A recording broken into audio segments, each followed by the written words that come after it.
Between October 1978 and 1992, a series of unsolved murders were committed against young women in the southern states of Arkansas, Tennessee, Georgia, Alabama, and Mississippi. The victims' bodies were usually found along major highways, and most of them had red hair. These killings were often referred to infamously as the Redhead Murders. To this day, no one has claimed responsibility for these murders, and there could be more than one perpetrators. It is suspected that there could be as many as 11 or more victims. 4 of them have been recently identified. The victims were either hitchhikers or were engaged in sex work. They were all raped and strangled. Since there were so many murders, I am just going to cover 2 unidentified possible victims of the Redhead Killer, also dubbed as the Bible Belt Strangler, that have received little exposure in the media. And I will discuss and list known serial killers that could have been responsible for these murders. The Campbell County Jane Doe, also known as Baby Girl, found on April 3, 1985. Her remains were found by a passerby about 200 yards of Big Wheel Gap Road, 4 miles southwest of Jellicoe in Campbell County, Tennessee, on April 3, 1985.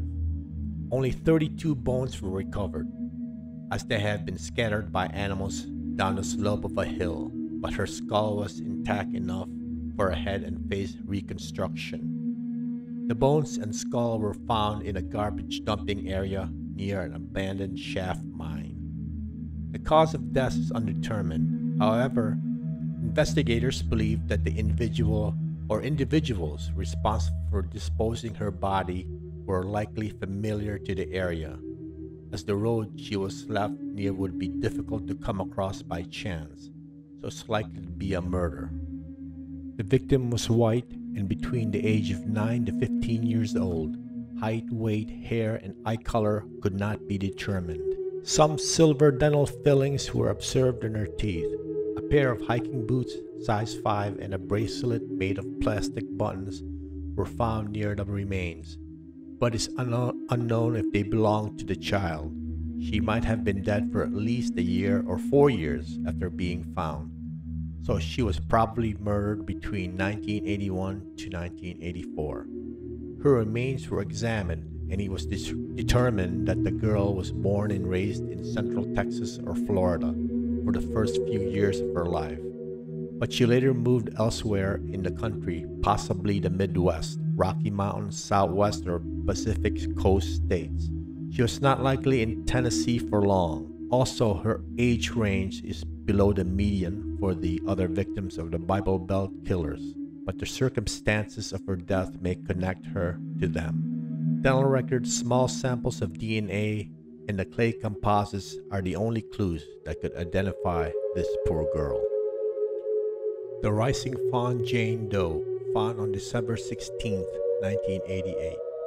At 2:30 Friday afternoon in Dade County, Georgia, in a town called Rising Fawn, workers from the Georgia Department of Transportation were clearing brush on an embankment along the east side of the northbound stretch of Interstate 59. They were horrified to find a badly decomposed body of an unknown woman lying hidden in some brush. She was a white female between 16 to 35 years old, stood at 5 foot 7 inches tall, and weighed 122 pounds.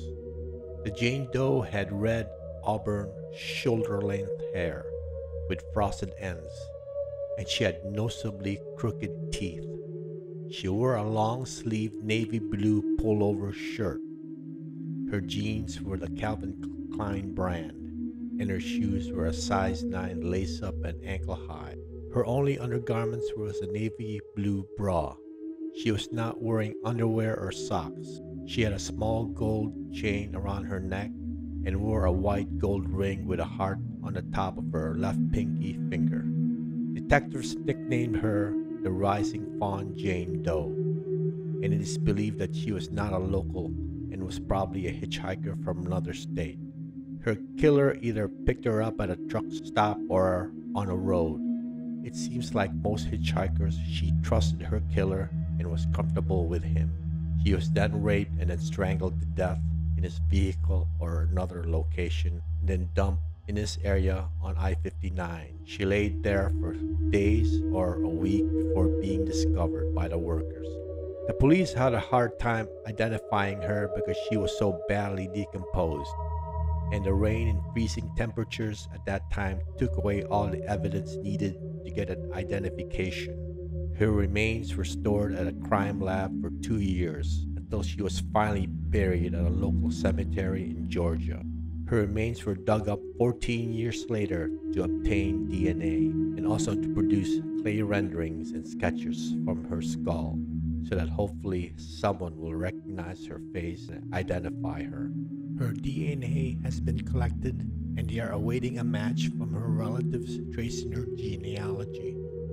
Are these Jane Does connected to the Redhead Murders? Were they murdered by a known killer? Were they victims of still unknown serial killers roaming around the South? Let's look at some suspects. At first, serial killer Samuel Little was suspected of killing Rising Fawn Jane Doe because he killed others in that area in a similar fashion, but was cleared in this case through DNA evidence. Another possible serial killer is Larry D. Wayne Hall, who is speculated to be responsible for the disappearances of up to 45 women during the 1980s and the 1990s. Many of Hall's victims were young women that were sexually mutilated and or found near Civil War memorials. He is currently incarcerated at a North Carolina federal prison for the 1993 kidnapping, murder, and rape of a 15-year-old girl riding her bike. And there is truck driver Jerry Leon Johns, who loved to kidnap, rape, and strangle young redheads he meets at truck stops, bars, and strip clubs while out on the road. In 2018, DNA linked Johns to a woman he strangled and left for dead in 1984. Her name was Tina Farmer, who was a hitchhiker Johns picked up. Johns died in prison in 2015 at the age of 67. He was serving time for the kidnap and rape of a woman. He strangled her and left her for dead on the side of a highway, but she made it out alive and helped convict Johns. Both women had red hair. As advancement in crime technology grows in the future, we may find out who these Jane Doe's real names are, their families, where they live, and what led them to be being murdered. But for now, we count on you, the public, to look at this video carefully. Do you recognize any of the composites of the Jane Does? Do you know of a long-lost relative or friend that were traveling at the time of the disappearances of these unidentified females? Do any of the description of clothing, jewelry, and shoes match these does? Any detail or scenario that resembles the Jane Does to someone missing that you know of would be a great help. To conclude, we want to bring closure to the families of these Jane Does and to bring clues to identifying the so-called Bible Belt killer, or to point to the ones responsible for taking their lives. He may be still alive today, maybe he stopped killing, but he needs to be held accountable and justice to be served for these victims.